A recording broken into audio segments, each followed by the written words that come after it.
आज जो हम लोग पढ़ेंगे वो थ्योरी बेस्ड ऑन एक्सरसाइज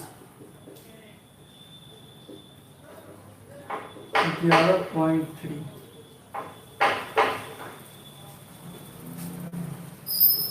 सबसे पहले इसमें हम लोग प्लेन का डेफिनेशन देखते हैं।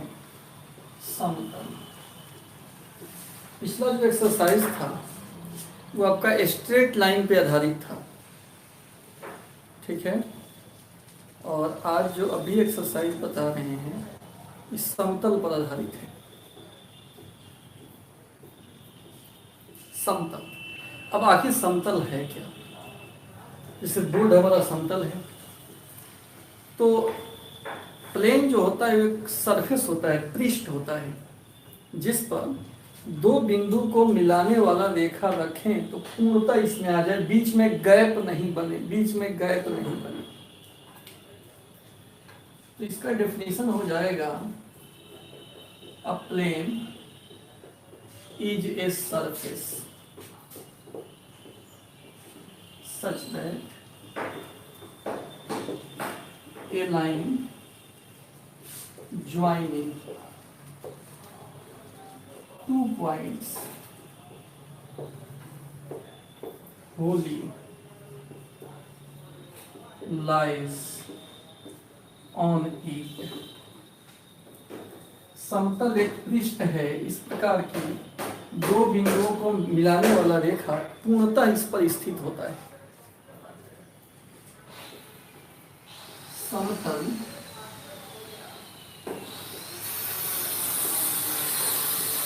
एक पृष्ठ है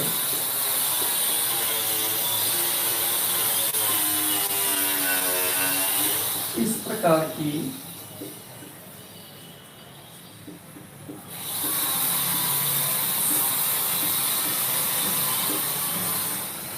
दो बिंदुओं को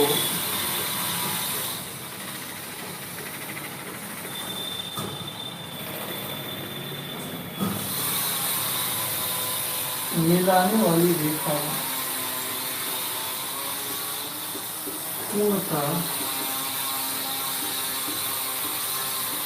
इस पर स्थित रहता है, इसके बीच में कोई गैप नहीं बनेगा। प्लेन क्या है? एक पृष्ठ है जिस पर सर एक्सरसाइज 11.2 का 17 क्वेश्चन नहीं बना है, उससे आप बना दीजिए पंकज। ओके, बना देंगे सर। 11th का न्यू बैच खुलने वाला है क्या? हाँ, 2 तारीख से खुलेगा श्याम, 2 तारीख से खुलेगा। और एनसीईआरटी का 17 नंबर क्वेश्चन बना दीजिए। बना देंगे चला, लेकिन लाइव में नहीं, समय इसमें जाया होगा, वो अलग से बना के वीडियो उसका डाल देंगे, ठीक है। अभी घंटा भर पढ़ाना है, इसमें समय जाया होगा, ठीक। श्याम आपके क्वेश्चन का भी जवाब दे दिए। 2 तारीख से 11th का नया बैच खुलेगा। चलिए आप सुनिए, ठीक। तो प्लेन, यह प्लेन हो गया, प्लेन हो गया, समतल हो गया। अच्छा, इस पर जो लंब होगा इसको हम लोग नॉर्मल बोलते हैं, नॉर्मल, अभिलंब। ये मान लो XY प्लेन है, ये XY प्लेन है, ठीक है। ये XY प्लेन है,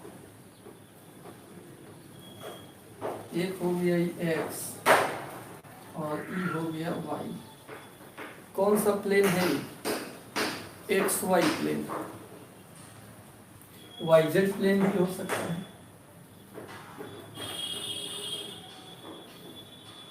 इसको मान लो हम Y कह दिए, ये हो गया Z, प्लेन का नाम हो गया YZ प्लेन। इस पर भी नॉर्मल होता है, नॉर्मल, नॉर्मल। अच्छा, नॉर्मल जो होता है प्लेन पर लंब होता है। XY प्लेन है तो ये नॉर्मल किस डायरेक्शन में होगा? एक्स वाई प्लेन है, मान लो ये एक्स वाई प्लेन है, तो इस पर नॉर्मल किधर होगा, जेड की तरफ। यानी यहाँ जो नॉर्मल होगा वो किसके अलोंग होगा, अलोंग जेड। नॉर्मल होगा along Z. Y Z plane में जो नॉर्मल होगा अलोंग एक्स,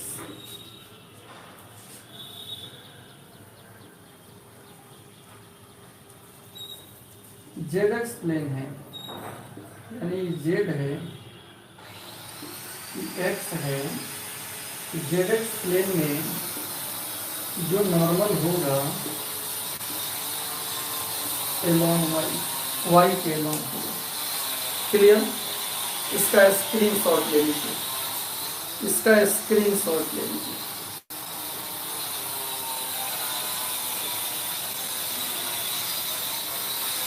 इसका स्क्रीनशॉट ले लीजिए।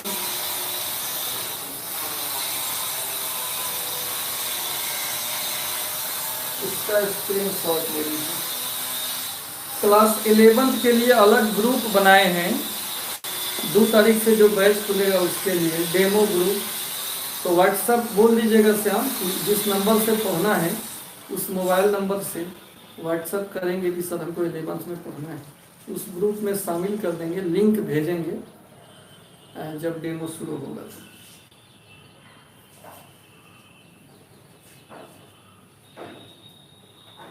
ठीक, तो ये सब हमारा प्लेन हो गया। प्लेन एक्स वाई प्लेन हो सकता है, वाई जेड प्लेन हो सकता है, जेड एक्स प्लेन हो सकता है।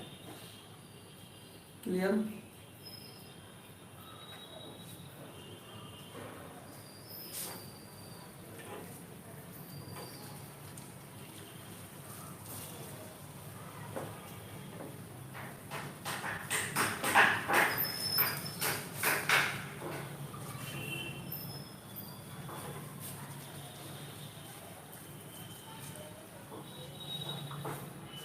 अब देखिए, नॉर्मल के अलोंग यूनिट वेक्टर जो होता है उसको हम लोग कैसे लिखते हैं। मान लो कोई प्लेन है, कोई प्लेन है X Y Y Z, Z X में से कोई एक प्लेन है,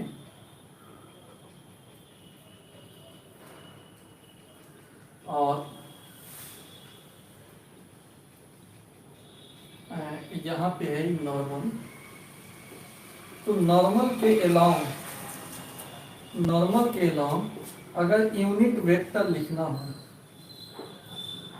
तो नॉर्मल के along unit vector N cap लिखते हैं इसको, एन कैप। एन कैप का मैग्नीट्यूड भी 1 होता है। नॉर्मल के along unit vector N cap हो गया, इसका कितना होता है वैल्यू, 1 होता है। तो प्लेन से ऊपर भी हो सकता है और प्लेन के अंदर भी हो सकता है, प्लेन के अंदर भी, प्लेन के ऊपर भी या प्लेन के अंदर भी। माइनस एन कैप, प्लेन के अंदर रहेगा तो क्या होगा, माइनस एन कैप। चलिए इसका भी फोटो आप खींच लीजिए, स्क्रीनशॉट इसका ले लीजिए।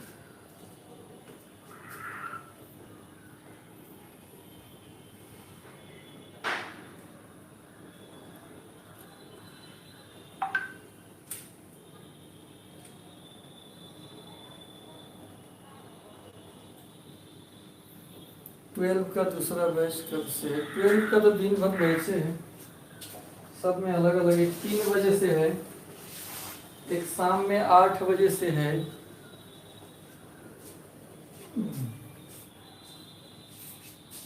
सबका लिंक तो भेज ही रहे होंगे आपको।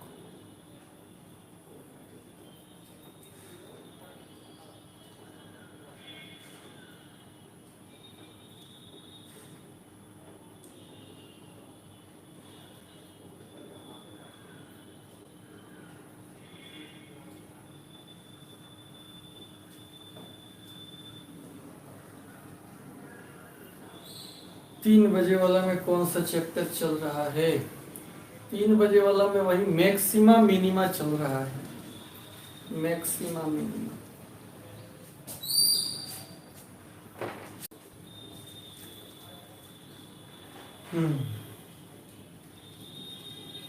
नेटवर्क प्रॉब्लम हो गया था, अभी दिख रहा है कि नहीं? अभी दिख रहा है कि नहीं बताइए।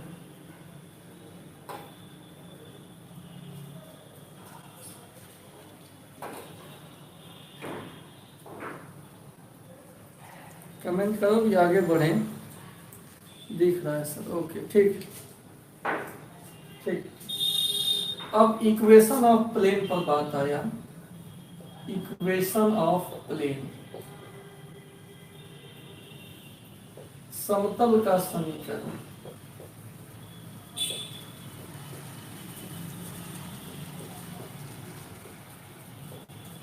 समतल का समीकरण,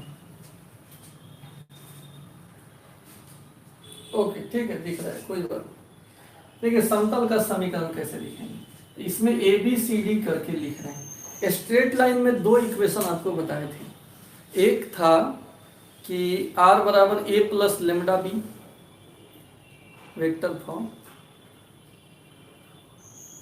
एक बिंदु से पास करे पैरेलल वेक्टर बी पता हो तो r बराबर a प्लस लेमडा बी, और दो बिंदु से अगर पास करें r बराबर a plus lambda b minus a. दो इक्वेशन बताए थे वेक्टर में, और उसी का फिर कार्टेशियन भी बताए थे। स्ट्रेट लाइन का इक्वेशन कार्टेशियन फॉर्म में होता है x माइनस एक्स वन बटा ए बराबर वाई माइनस वाई वन बटा बी बराबर जेड माइनस जेड वन बटा सी।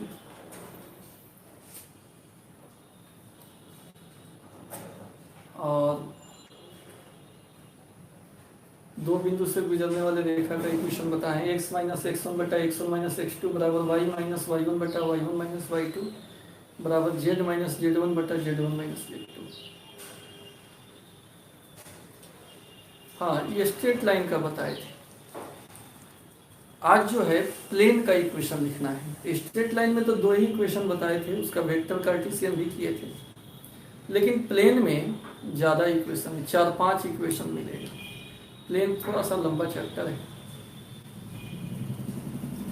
और इसके बाद फिर एक बार प्रोबेबिलिटी लंबा मिलेगा। एलपीपी में बहुत छोटा चैप्टर है, ये दो टॉपिक अभी है आपका। तो एक मिनट हम चेंजर घुमा दें क्योंकि लाइट फ्लक्चुएट कर रहा है।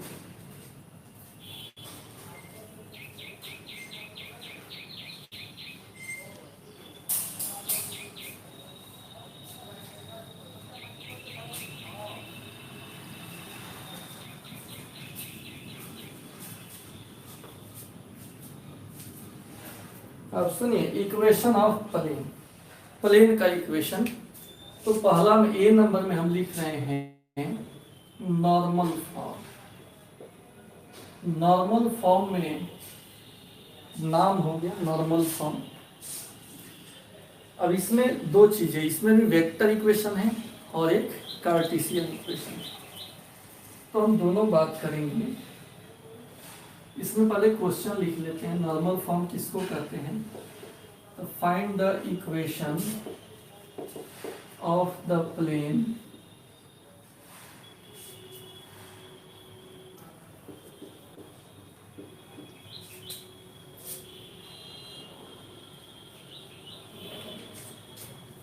find the equation of the plane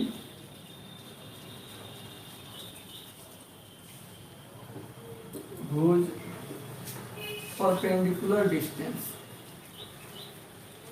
perpendicular distance from origin is d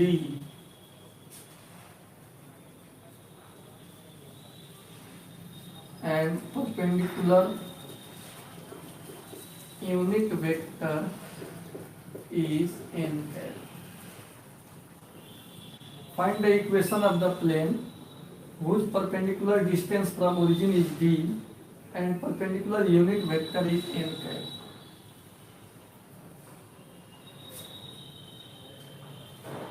एक प्लेन का इक्वेशन बताना है।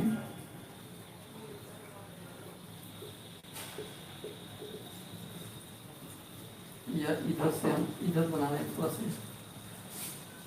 एक प्लेन का इक्वेशन आपको लिखना है जिसका मूल बिंदु से लंबिक दूरी, लंब वाला दूरी d है, और perpendicular unit vector N cap है। और इस प्लेन का इक्वेशन बताना है। प्लेन हो गया और इसका इक्वेशन क्या होगा ये हमको बताना है। ध्यान दीजिए, एक समतल का इक्वेशन बताना है जिसका मूल बिंदु से लंबिक दूरी d है और perpendicular unit vector n cap है। क्वेश्चन समझ में आया कि नहीं? बताया जाए, क्वेश्चन समझ में आया कि नहीं?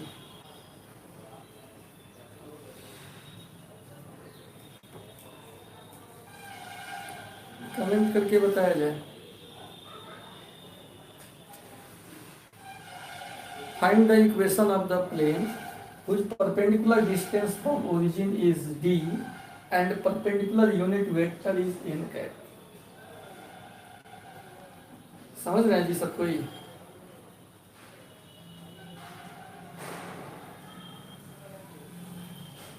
ठीक, अभी हम किसका बात कर रहे हैं? वेक्टर का बात कर रहे हैं। वेक्टर इक्वेशन ये क्या होगा, इस पे हम बात कर रहे हैं। नॉर्मल फॉर्म का ही वेक्टर इक्वेशन, फिर कार्टेशियन भी मिलेगा। क्या है? Find the equation of the plane which perpendicular distance from origin is d and perpendicular unit vector is n cap. देखिए, आपको हम बताए थे स्ट्रेट लाइन हो या प्लेन हो, आपको अगर इक्वेशन लिखना है तो एक वो पॉइंट आपको अपना से मानना पड़ेगा। एक पॉइंट आपको अपना से मानना होगा। इस पॉइंट को हम मान लिए P और R, और ये पॉइंट हो गया P।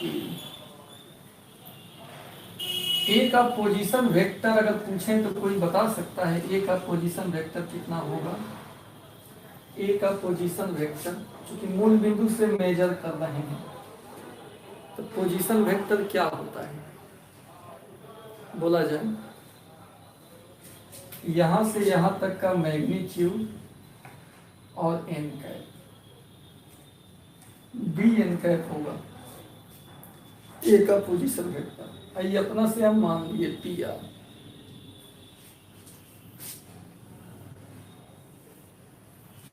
Late P R is a point on the plane. माना कि पी आर प्लेन पर कोई बिंदु है। बोला जाए ध्यान से, पी आर कोई बिंदु मान लीजिए।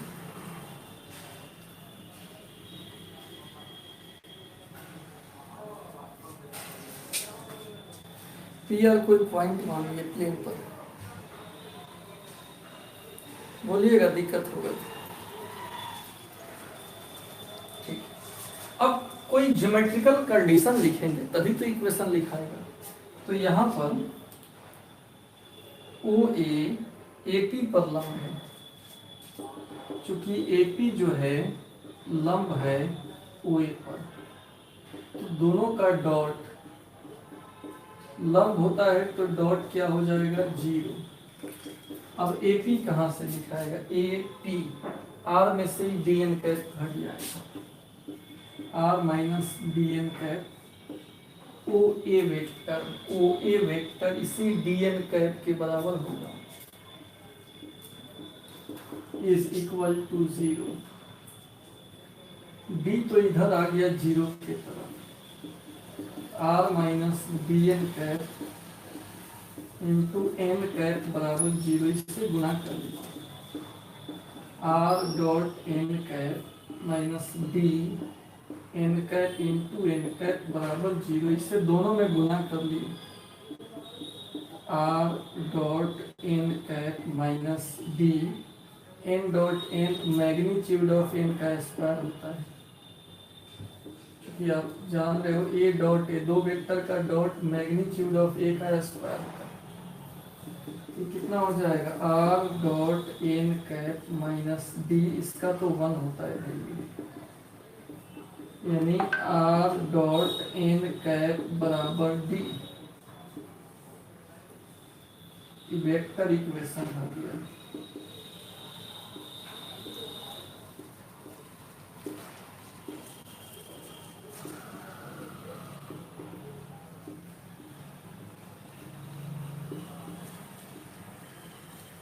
वेक्टर इक्वेशन है प्लेन का नॉर्मल फॉर्म में, वेक्टर इक्वेशन है प्लेन का नॉर्मल फॉर्म में। बताइए समझ में आया कि नहीं?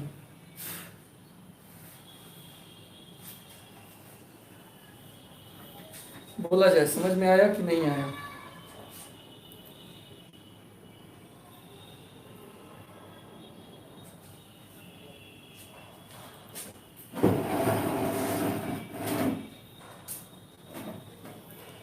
समझ में आ गया कि नहीं आया?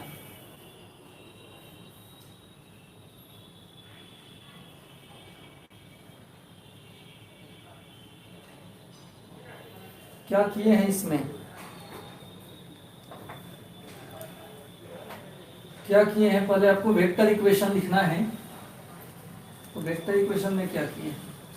प्लेन है और मूल बिंदु से लंबित दूरी दिया है एन कैप है, एक पॉइंट अपना से मान लिए हैं और यहाँ पर जो है ए का position vector d N cap होगा। ए पी और ओ ए लंब है, तो लंब है तो दोनों का डॉट 0 होगा और डॉट निकालें, डी उधर चला गया 0 की तरफ, डी कहाँ चला गया 0 की तरफ, जो बचा उसे दोनों में गुना कर लीजिए और फॉर्मूला मिल गया। ठीक है विद्यार्थी, समझ में आया कि नहीं आया बताया जाए? सब कुछ समझ गए?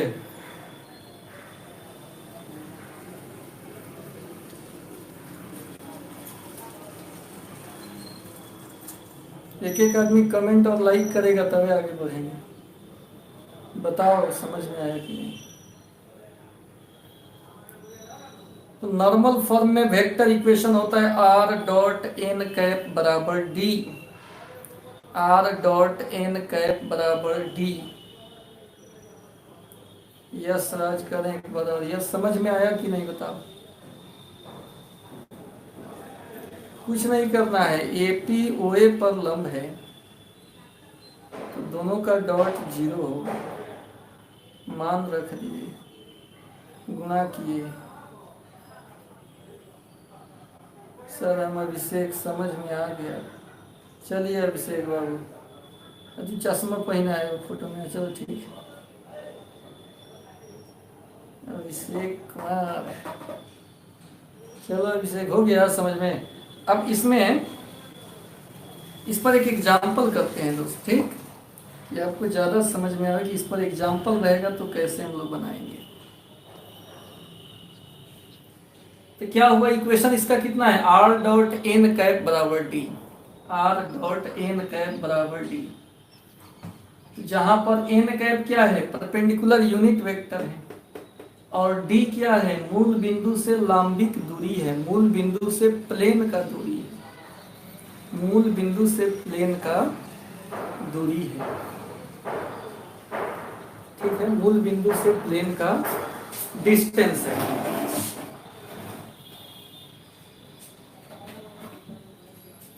ठीक समझ में आ रहा है? मूल बिंदु से प्लेन का डिस्टेंस है वो डी है और एन कैप क्या है? परपेंडिकुलर यूनिट वेक्टर है।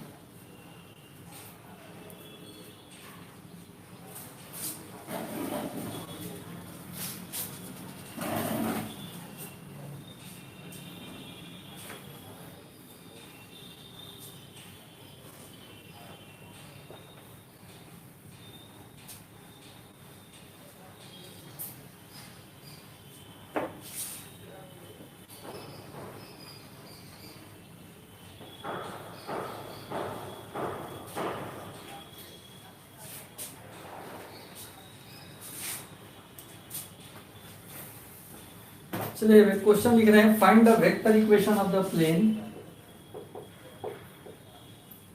Find the vector equation of a plane. Find the vector equation of a plane which is at a distance of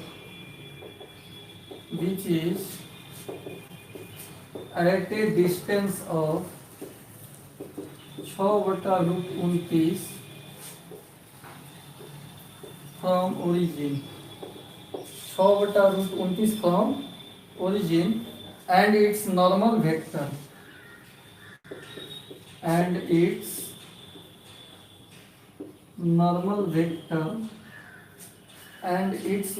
vector from origin is 2i minus 3j plus 4k.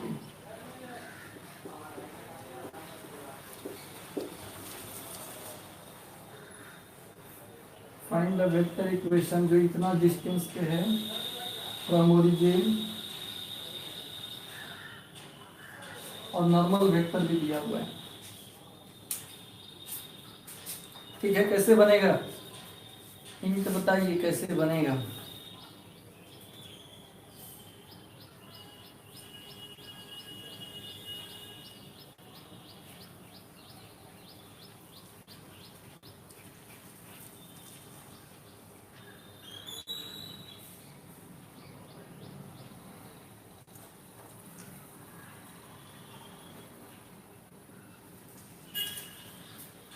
एक चीज और इसमें जोड़ देते हैं, also find its Cartesian equation। Cartesian equation भी लिखना है। सॉल्यूशन पहले एन कैप पहले निकाल लीजिए। तो एन बटा मैग्नीट्यूड होगा,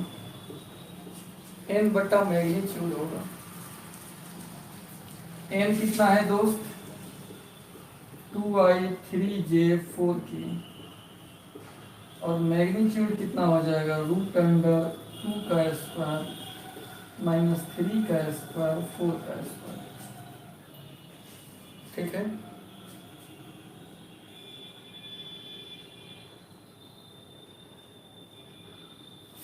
अब क्या होगा?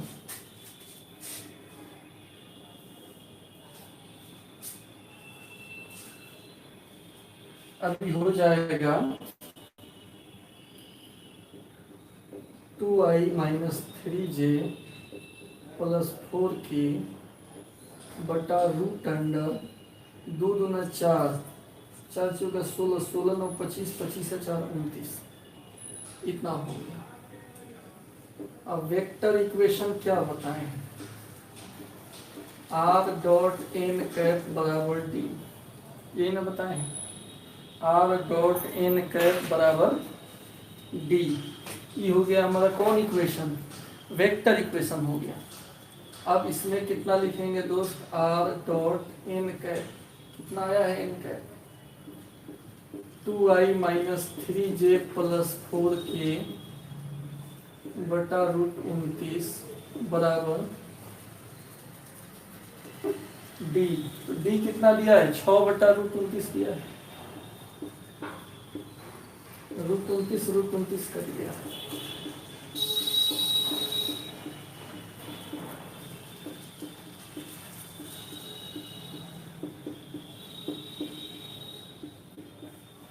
ये हो गया। कौन सा इक्वेशन हो गया? वेक्टर इक्वेशन हो गया। अब इसका लिखना है कार्टेशियन। लिख देंगे कार्टेशियन इक्वेशन के लिए r के जगह पर x y z पुट कर दीजिए, तो कितना हो जाएगा? x i y j z के 2i 3j 4k बराबर 6 गुना डॉट गुना कीजिए 2x 3y 4j, i j के हट जाता है, गुणक से खाली गुना हो जाएगा, और ये हमारा हो गया कार्टेशियन इक्वेशन। एक आंसर यहाँ हो गया। वेक्टर और कार्टेशियन दोनों इक्वेशन आपको लिखना है, दोनों आपके सामने है।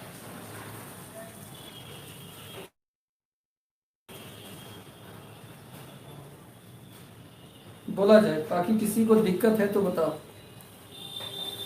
किसी व्यक्ति को दिक्कत है तो बताओ, कमेंट करके बताओ।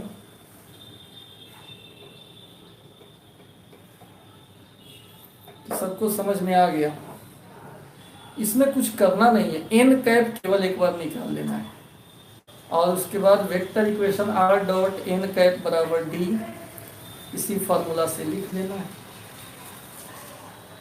क्लियर? सब नहीं बोल रहा है, सब नहीं बोल रहा है। एगो तो ये पूरा सका नहीं अभी तक, उतना जुड़ता था, 9-10 गो बच्चा जुड़ रहा है, इसका मतलब बाकी सब भी रास्ते में है, बाकी सब अभी इधर वेक्टर एरिया चैप्टर में ही है। यहाँ तक जो सक गया है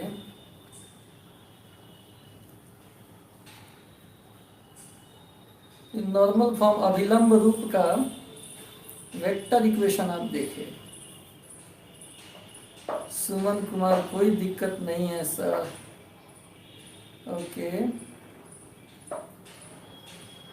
स्क्रीनशॉट हो गया जी, चला जी, स्क्रीनशॉट हो गया, बोला जाए स्क्रीनशॉट हो गया।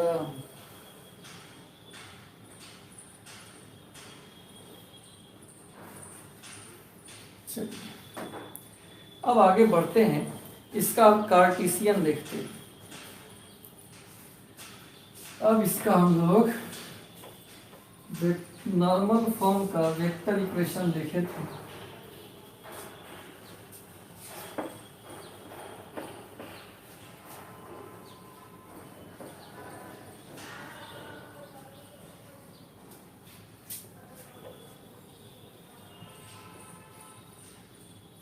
अब इसी नॉर्मल फॉर्म का कार्टेशियन इक्वेशन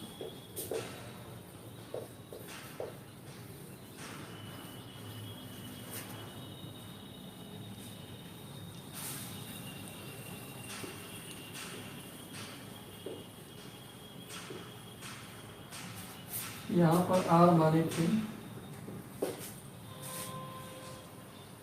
ये हो गया आपका नॉर्मल एन है, डिस्टेंस हो गया डी, ई था डी एन कैप और ये है हमारा प्लेन और यहाँ पर था ओरिजिन। इसका हमको लिखना है दोस्त कार्टेशियन इक्वेशन। तो यहाँ जो आर होता है एक्स वाई जेड होता है एंड एन जो होगा N cap L I am J N K, ठीक है। जब भी यूनिट वेक्टर लिखेंगे तो डायरेक्शन कोसाइन के पद में दिखाता है, बता चुके हैं, क्योंकि आपको ऐसे बताया है। नॉर्मल होता है ए आई बी जे सी के और इसका यूनिट वेक्टर निकालेंगे तो इसके मैग्नीट्यूड से भाग हो जाएगा।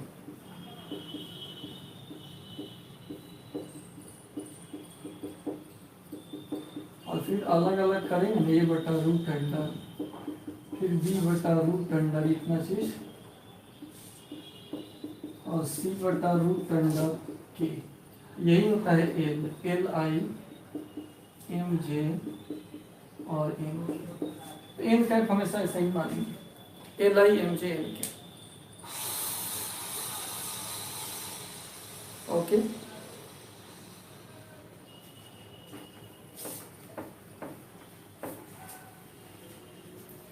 L I am J N k ऐसे करके मानेंगे। हाँ ये हम बता चुके हैं।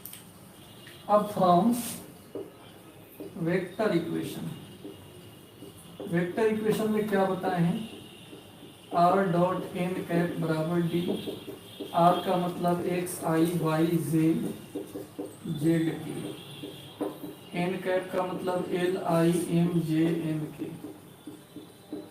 बराबर डी। गुना करेंगे तो कितना होगा, L x M Y N Z बराबर डी। नॉर्मल फॉर्म का कार्टेशियन इक्वेशन होगा, it is Cartesian equation of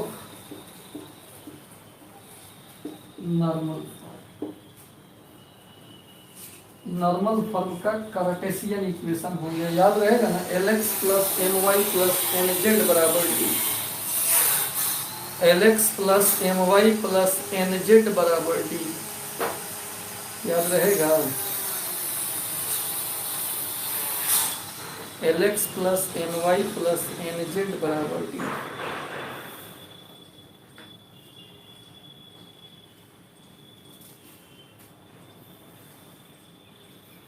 बोला जाएगा जरूर।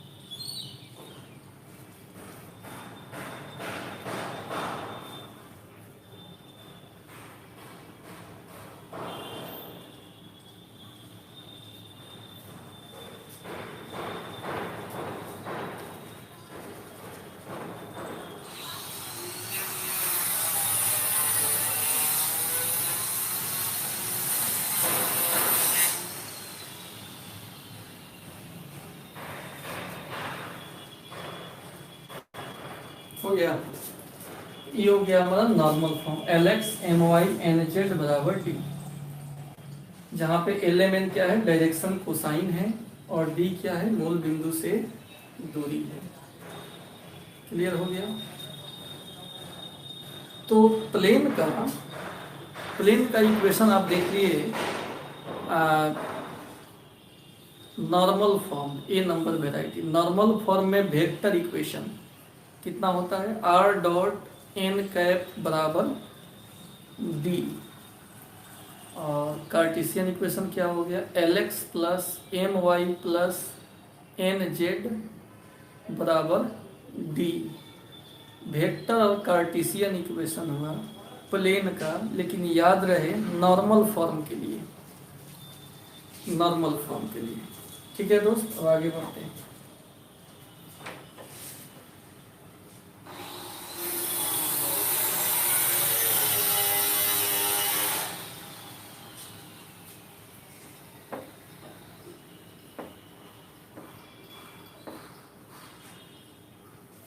अब आगे बढ़ते हैं। अब जेनरल फॉर्म लिख रहे हैं, जेनरल फॉर्म। जैसे वो नॉर्मल फॉर्म था वैसे ही जेनरल फॉर्म। जनरल फॉर्म में भी दो चीज आएगा, वेक्टर इक्वेशन, कार्टेशियन इक्वेशन। ठीक है, तो बी नंबर वेराइटी की बात हम कर रहे हैं दोस्त, जनरल फॉर्म।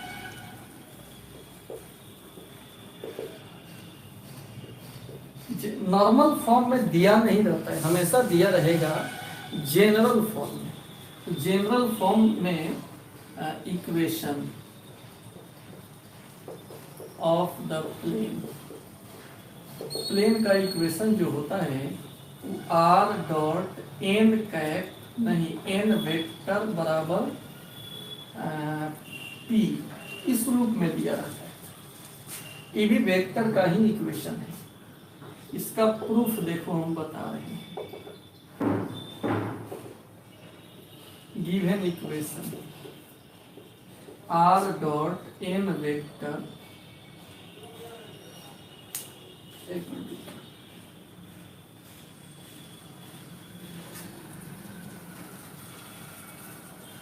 नॉर्मल फॉर्म में, जनरल फॉर्म में इक्वेशन ऑफ द प्लेन का पहला वेक्टर इक्वेशन, वेक्टर इक्वेशन होता है आर डॉट एन वेक्टर बराबर पी, और दूसरा में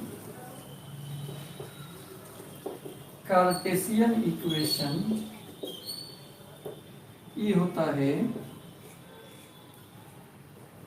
आर का मान रख देने पर ए आई, आर और एन का मान रखने पर ए आई बी जे सी के बराबर की।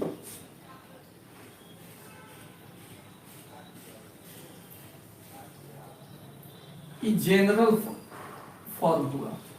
जनरल इक्वेशन यानी किताब में जो प्लेन का इक्वेशन दिया रहेगा वो इसी फॉर्म में दिया रहेगा, इसी फॉर्म में दिया रहेगा। हम प्लेन का इक्वेशन क्या बताए हैं आपको, प्लेन का इक्वेशन क्या प्रूफ किए हैं बताइए।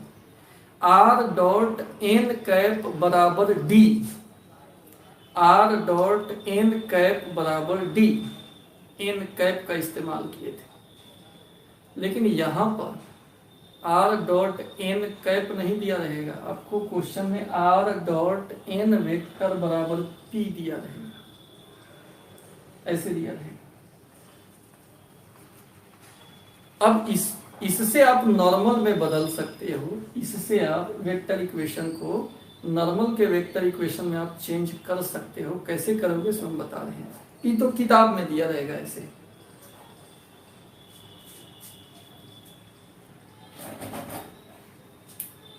अब जैसे नोट में vector equation of general form, इससे हमको बदलना है।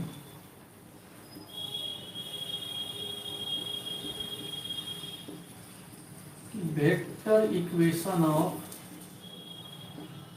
नॉर्मल फॉर्म, तो हम कैसे बदलेंगे, कैसे चेंज करेंगे नॉर्मल में, तो ध्यान दीजिए। Vector equation of general form कितना होता है, आर डॉट एन कैप बराबर की, ये आपको दिया हुआ है, आर डॉट एन वेक्टर बराबर डी, ऐसा की। और आपको इससे बदलना है नॉर्मल फॉर्म में, तो उसमें एन कैप होता है, तो आप दोनों तरफ डिवाइड कर दो, डिवाइडिंग बाई एन का magnitude, R dot N vector N का मैग्नीट्यूड पी बटा एन का magnitude, R dot N cap हो गया। और अब इस टोटल को हम डी कह देंगे। चेंज हो गया नॉर्मल फॉर्म में, जहां पर डी बराबर कितना है, पी बटा एन का मैग्नीट्यूड, दोनों के बीच रिलेशन है। तो ऐसे अगर जनरल में दिया हो, जनरल का वेक्टर इक्वेशन दिया हो, नॉर्मल का वेक्टर इक्वेशन में अगर बदलना है तो हम डिवाइड करके बदल देते हैं। तो यह भी प्लेन का ही इक्वेशन है, ये भी प्लेन का ही इक्वेशन, इसी का ना रूप चेंज कर देना चाहिए, मिल जाना चाहिए, इसका रूप चेंज करके लिखा हुआ है। तो जनरल इक्वेशन भी आकाश से नहीं टपक गया है, जनरल इक्वेशन भी इसी का रूप है, अलग कुछ रूप है। फिर इसमें हम डिवाइड किए हैं तो नॉर्मल फॉर्म आ ही जा रहा है, जो हम प्रूफ किए हैं प्लेन का इक्वेशन। तो आपको यहाँ पर स्टैंड याद रखना है, general equation of plane vector equation क्या होता है, आर डॉट एन वेक्टर बराबर पी। यहाँ पर पी केवल कोई कांस्टेंट है, लेकिन नॉर्मल फॉर्म में आर डॉट एन कैप बराबर डी, वहाँ पे डी मूल बिंदु से दूरी है प्लेन का। पी और डी में रिलेशन अगर आपको चाहिए तो डी बराबर पी बटा मैग्नीट्यूड ऑफ एन वेक्टर। समझ गए? अगर समझ गए तो इसका स्क्रीनशॉट ले लीजिए।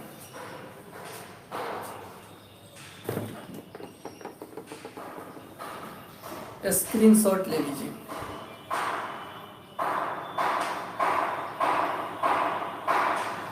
और कोई कंफ्यूजन हो तो पूछ सकते हो, कोई कंफ्यूजन, कोई अगर प्रॉब्लम है, कंफ्यूजन है तो आप आसानी से पूछ सकते हैं कि सर बताइए इसमें दिक्कत हो रहा है।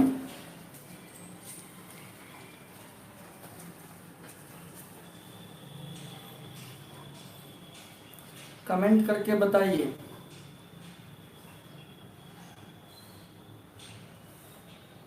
इस रूप में तो किताब में दिया रहेगा, हमको नॉर्मल में बदलना होगा, एन कैप से डिवाइड करके बदल देंगे। सर कैसे बुक में दिया होगा उसका एक एग्जाम्पल लिख नहीं दिए, एग्जाम्पल भी अभी बनवा रहे हैं, पहले कंसेप्टो तक कंप्लीट कर लें, कंसेप्टो तो पहले कंप्लीट कर लें, एग्जाम्पल भी बनवा रहे हैं, टेंशन नहीं लीजिए। अब इस रूप में दे दे कहे मूल बिंदु से दूरी बताओ तो निकलेगा? पी मूल बिंदु से दूरी है जी?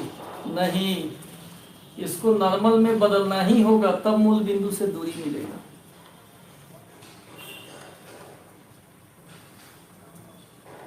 इसका स्क्रीनशॉट हो जाए तो बोलिए, स्क्रीनशॉट हो जाए तो बोला जाए।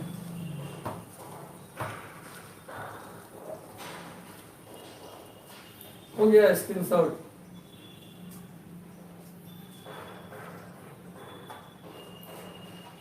चलिए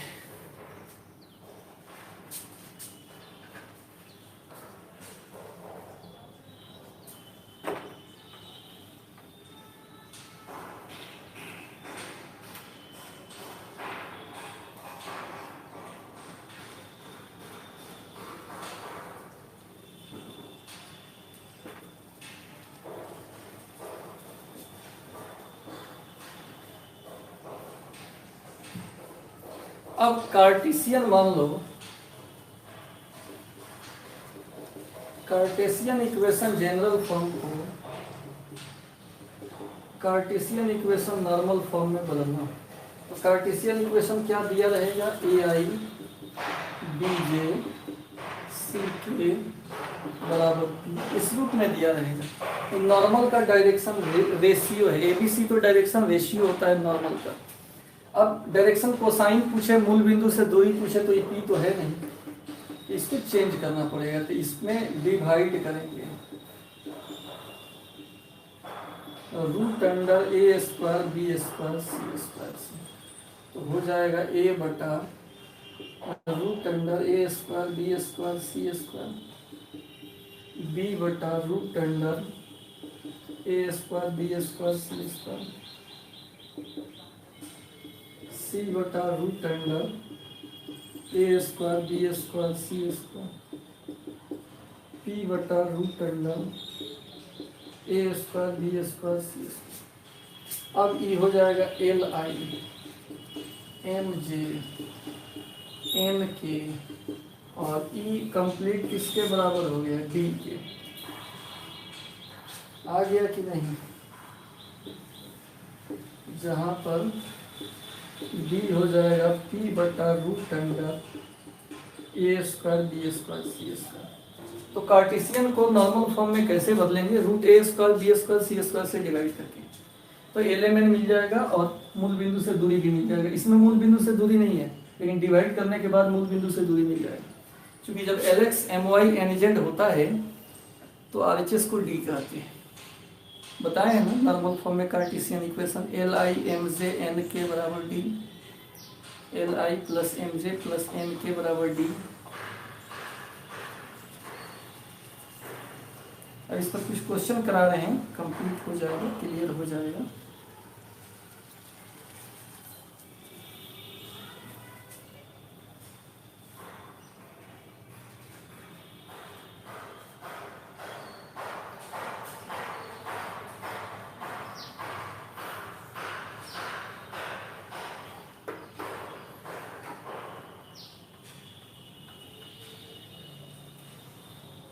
इसका स्क्रीनशॉट हो जाएगा।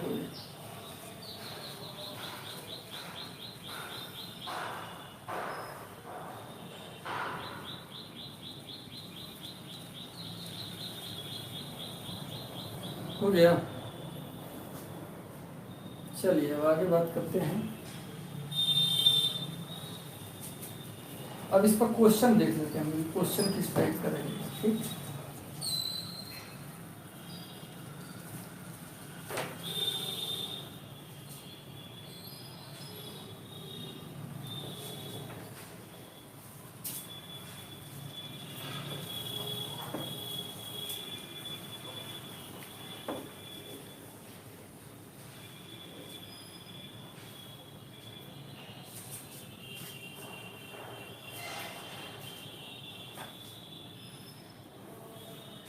ठीक है ठीक है। आइए क्वेश्चन लिखते हैं।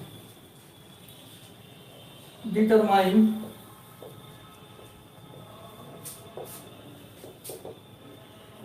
Direction cosines of normal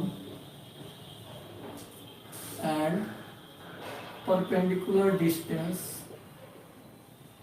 from origin to the plane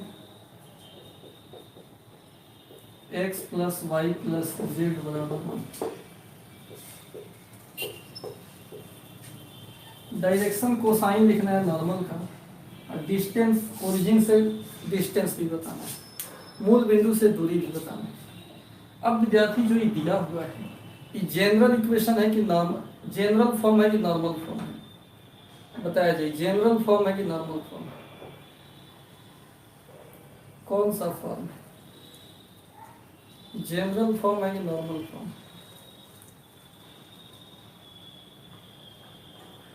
general, क्योंकि जो भी दिया रहेगा वो जनरल नहीं दिया रहेगा।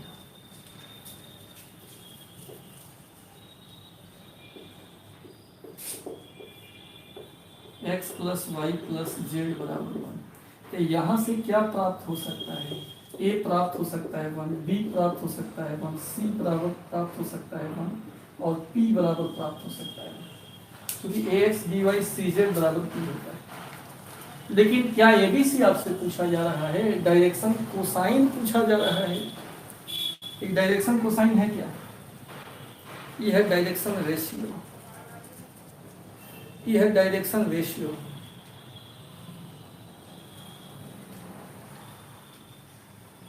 कोसाइन निकालने के लिए इसको किस फॉर्म में बदलेंगे? नॉर्मल फॉर्म में बदलेंगे। नॉर्मल फॉर्म में डिवाइड करना होगा root under A square B square C square, तीनों का स्क्वायर करके जोड़ेंगे रूट 3 आएगा। डिवाइड कर दीजिए 1 by root 3x, 1 by root 3y, 1 by root 3z, 1 by root 3। अब ई कौन फॉर्म हो गया?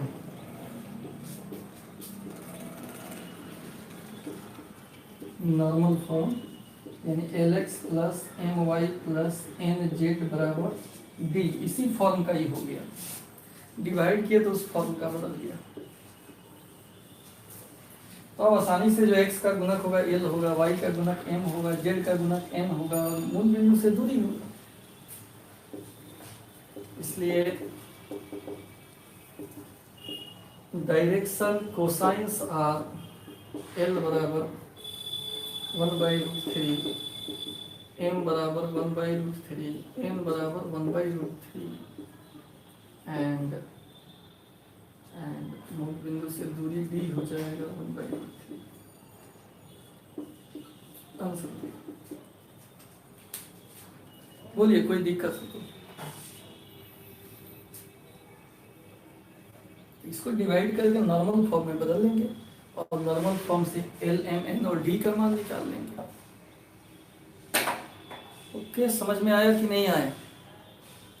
समझ में आया कि नहीं आया?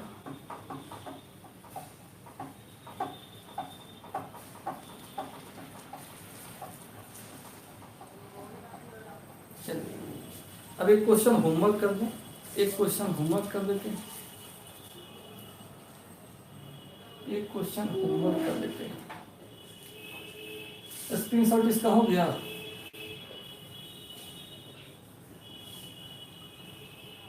अब HW एक होमवर्क कर देते हैं बदल कर। 2x 3y minus 2x 3y minus z is equal to 5। इसका डायरेक्शन रेशियो और कोसाइन आप बनाइएगा। ये हो गया HW, होमवर्क हो गया। इसको बनाकर और ग्रुप में भेजिएगा। अब चूँकि 5-7 मिनट समय है, लेकिन फिर अगला टाइप जो बताएंगे, जैसे जनरल फॉर्म हो गया, नॉर्मल फॉर्म हो गया, अब ए बी के बाद सी नंबर वेराइटी बताएंगे, तो उसके लिए भी ज़्यादा समय चाहिए। तो आज इतना ही रहने देते हैं, फिर मिलते हैं कल। अभी तक जो लाइक नहीं किया लाइक कर दें, और इसमें अस्कतियाइएगा नहीं, प्लेन चैप्टर बड़ा डिफिकल्ट होता है, इसमें जैसे जैसे आगे बढ़ेंगे वो आप चिल्लाइएगा। इसलिए स्क्रीनशॉट को कॉपी पे लिख कर समझते जाइए, कम से कम कल के क्लास से पहले इस वाले क्लास को लिख कर 2-3 बार बोर्ड पर रिवाइज कर जाओ कि कल की क्लास में फिर मजा आए। तो ये आपके हाथ में है कि चैप्टर को आप हल्का बना रहे हो कि डिफिकल्ट बना रहे हो। अगर अस्कतियाइएगा कि चलो मोबाइल में है स्क्रीनशॉट हो गया तो ये चक्कर नहीं बुझाएगा। तो सब कोई आज लिखेंगे, कॉपी पे बनाएंगे, प्रॉमिस जरूर बनाइएगा। फिर मिलते हैं कल।